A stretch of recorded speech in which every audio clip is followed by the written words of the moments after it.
Hello, I'm Kyle Long with Kinsey Ag Services, and today we're going to be talking about soil sampling.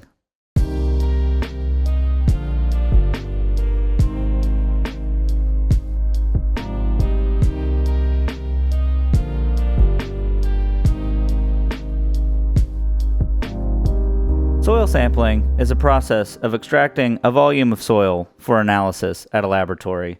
This is done by inserting a soil probe into the soil and extracting what is known as a soil core. This core is then bagged up and shipped to a laboratory for testing. Why is soil sampling important? Soil sampling is important because the soil is the growing medium for all plants. Soil is like the canvas, and the plants are the paint. The soil is the foundation where plant life stems from. How do we know what is beneath our feet if we do not test and figure it out? To understand the value of testing, we must first understand the value of a soil. As I had already mentioned, soil is the foundation for plant life to grow. Soil is also one of the most utilized substances in the world, and so we must understand how to properly manage and take care of that which we rely so heavily on. If we do not develop an understanding of the value of soil, then we are likely to lose it. We've already seen evidence of the misuse of land, and of people just stripping out nutrients only to move on to other places, creating erosion and making it harder for others to come in and turn it around into something usable again. If we want to survive and continue to grow food and crops for each other, then we must be taking care of the soil that was gifted to us. It took millions of years for the soil to form, and it only takes a very short time to mess it up. So just keep this in mind going forward. Now, I'll get off my soapbox and we'll start getting into the specific benefits of soil. A soil test is the first step to determining nutrient levels in a soil. Why should we care about the nutrient levels, I hear you asking? Well, the nutrients are what feed the biology and the plants themselves, and without nutrients, we would not have either. Why do humans eat? For energy. Where does this come from?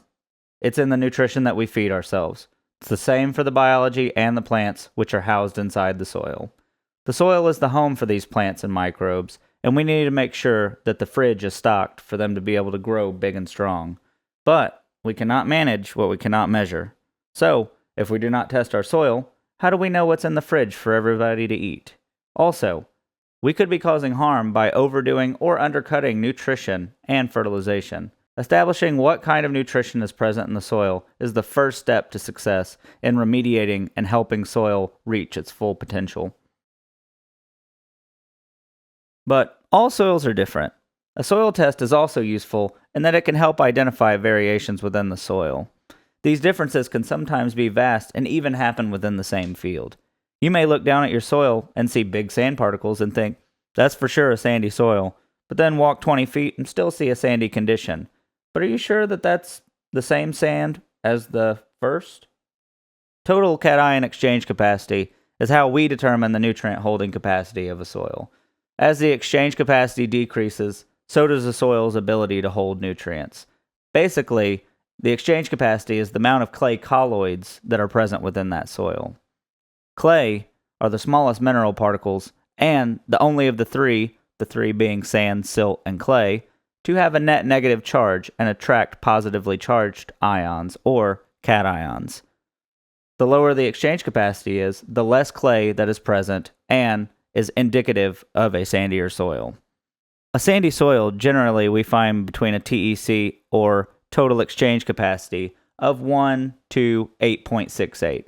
They both look very similar when looked at with the naked eye, but the nutrient holding capacity of a TEC of 3 is vastly different to that of a 7, which will yield much different fertilization requirements. The same can be said of clay soils too. A clay soil with a TEC of 20 will look a lot like a 40, but will need to be fertilized much differently. So that's just to say that with a soil test, we can accurately identify these types of differences, which can lead to efficient and effective fertilization, saving you money and preventing you from compounding already potentially present issues. Not only that, but even if you find that you do have similar exchange capacities within your field, you still could have different variations in the nutrition from either the plant material, which is the minerals that your soil was derived from, or from previous fertilization amendments. Some places could have high magnesium and low calcium, while another place right beside it could have the exact opposite. We don't know what's there until we test it. Now that we've discussed some benefits of soil testing, now we need to understand how to take a sample. Soil sampling is typically done in the spring or fall season, after crops have been harvested and nutrition will be showing its lowest. The depth at which the core is pulled is determined by the type of farming operation you have. If you are no-till or do not work the ground, such as a yard, pasture, orchard, vineyard, etc., then you'll want to pull a 4-inch soil sample. In conventionally tilled or worked ground, you'll want to pull to a depth of 6 or 7 inches, which, to us personally, we say 6 3/4 inches. This is because in unworked ground, the nutrition that we apply will penetrate to that depth of 4 inches, and in worked or tilled ground, the nutrients will penetrate to a depth of 6 to 7 inches. As you are diligent, though, those nutrients that you apply will move further down into the subsoil and can even influence those areas over time. But we must remember that microbiology feed and help nutrients convert in the aerobic zone. So, fertilizing for the subsoil and the topsoil will prove not only ineffective and costly, but also create a surplus of nutrients, which can cause harm to the microbiology or the plant roots, or even antagonize with other present nutrients in the soil, leading to less efficiency and more time to correct. You can sample any time of the year, however. Only if soil is dry or frozen will you begin to have issues with the analysis of that sample. A dry sample will generally show a higher exchangeable hydrogen percentage, or low pH, present in the soil, leading to falsely elevated cation exchange capacity. This would lead you to fertilize more than you actually needed, potentially causing significant issues in the field. Even when we apply water to a sample to try and rehydrate it, we still do not find this to be an accurate sample, so it's best to avoid sampling in drought conditions entirely. A frozen soil has a similar effect. You can, though, sample in rain and standing water conditions. The only issue there would be if you were inserting a probe into the soil and it begins to compact within your probe. This could lead to less than accurate results, so it's best to discard that sample and try again, or come back when the soil is drier. We generally recommend, for starters, just to do what is known as a composite sample. For the sake of time, that is what I will just cover today. This is where you look at a field and will just pull cores from random spots within a field and establish some sort of baseline for that field to get an idea of what's out there.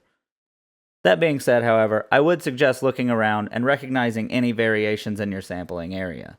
If you have a spot in your sampling area that looks vastly different from the rest, then I would suggest taking a separate sampling from that area as not to contaminate the sample. Growers can consult yield maps or other management tools to help spot these variations as well. From every sampling area, we typically want to see 8 to 10 cores, regardless of the size of the sampling area. Obviously, an herb garden or a flower pot, you may only get 3 to 4 samples, but in general, you want to pull as many cores as you think would accurately represent that sampling area. The lab data is only going to be as good as the sample you pull, so keep that in mind whenever you're out there pulling samples. After each core is pulled, then you place it in a sealable bag, such as a Ziploc bag or a sample bag provided by Kinsey or whatever company or lab you decide to use. After submitting a sample, your sample will be analyzed and the data sent back either to you, or if you are utilizing a company, such as ours, our team will review the lab data and then provide you with detailed amendment recommendations and provide you with information and discuss with you what we have found based on that data and where to go from here. I hope you found this video educational and informative. If you would like further information, you can access our soil sampling techniques on our website, or you can also check us out on Spotify and Apple Podcasts for a more in-depth look at various topics.